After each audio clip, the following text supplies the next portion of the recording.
అందరికీ నమస్కారం. నేను క్రాంతి బార్లపూడి, ముద్రగడ పద్మనాభం గారి అమ్మాయిని. పిఠాపురంలో పవన్ కళ్యాణ్ గారిని ఓడించడానికి వైసీపీ నాయకులు ఎన్ని చేయాలో అని చేస్తున్నారు. ముఖ్యంగా నిన్న మా నాన్నగారు ఒక బాధాకరమైన ఛాలెంజ్ చేశారు. పవన్ కళ్యాణ్ గారిని ఓడించి పిఠాపురం నుండి తరిమేయకపోతే ఆయన పేరు ముద్రగడ పద్మనాభం రెడ్డిగా మార్చుకుంటారట.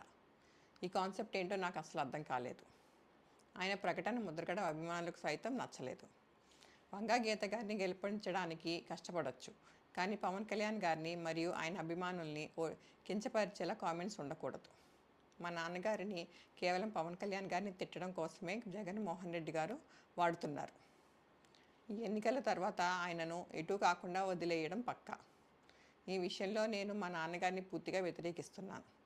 నేను పవన్ కళ్యాణ్ గారి గెలుపు కోసం నా వంతు కృషి నేను చేస్తాను.